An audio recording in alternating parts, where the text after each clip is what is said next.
안녕하세요. 오늘 말씀입니다. 우리는 앞날을 알 수 없어서 종종 답답하고 불안해합니다. 그럴 때 하나님께서 미래를 살짝이라도 귀뜸해 주시면 얼마나 안도가 될까요? 오늘은 하나님께서는 누구에게 하나님의 뜻을 미리 보여주시는가에 대해 나눠보고자 합니다. 하나님은 다니엘을 향해 큰 은총을 받은 사람이라고 하시며 앞으로 일어날 세계 역사의 흐름을 미리 보여주셨습니다. 하지만 다니엘은 사실 그런 큰 그림을 보여달라고 기도를 시작한 것이 아니었습니다. 단지 오랜 포로 생활을 끝내고 고향으로 돌아간 동족이 황폐해진 예루살렘에서 주변 부족들의 방해를 받아가며 성전 재건을 하느라 너무 고생을 많이 하니까 그들을 위해 안타까운 마음으로 금식하며 중보기도 한 것뿐이었습니다.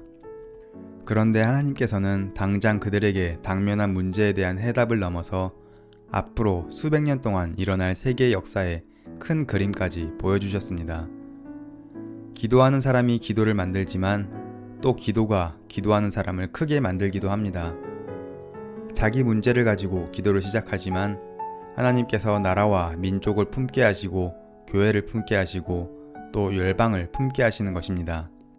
여기서 다니엘을 통해 우리는 하나님께서 누구에게 하나님의 뜻을 보여주시는지를 알 수 있습니다. 첫째는 기도하는 사람에게 보여주십니다. 습관이 모여서 인생이 되고 운명이 된다는 말이 있는데 다니엘은 10대 소년 때부터 평생 하루에 3번씩 하나님께 간절히 기도하는 습관을 굳혀왔습니다. 대충 하는 기도가 아니라 마음과 정성을 쏟는 기도를 했습니다.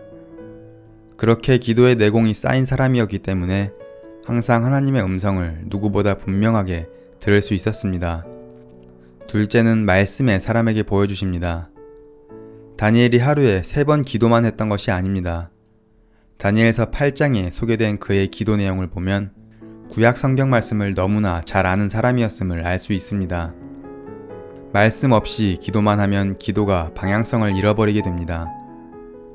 다니엘은 기도와 말씀이 겸비된 사람이었습니다. 그래서 항상 하나님의 이상을 분명하게 받고 해석할 수 있었던 것입니다. 셋째는 마음이 청결한 사람에게 보여주십니다. 예수님은 마음이 청결한 자는 복이 있나니 그들이 하나님을 볼 것이라고 말씀하셨습니다. 마음이 사특하고 죄로 가득 차 있으면 기도 생활과 말씀 생활이 흐트러지고 그러면 영이 오염되어 하나님과 교제할 수가 없습니다. 죄악이 가득한 바벨론 왕궁에서 살았지만 다니엘은 그 마음과 생각을 깨끗하게 지켰습니다. 거친 광야의 오아시스 같은 사람이었기에 하나님께서 항상 그에게 하늘의 이상을 보여주셨던 것입니다. 한치 앞을 내다볼 수 없는 시대에 살면서 우리가 세상의 뉴스만 듣고 하나님의 이상을 보지 못하면 너무나 불안하고 답답할 것입니다. 이 힘든 때에 예수 믿는 우리가 다 다니엘처럼 기도하는 사람, 말씀의 사람, 마음이 청결한 사람으로 확실히 변하기를 기대해 봅니다.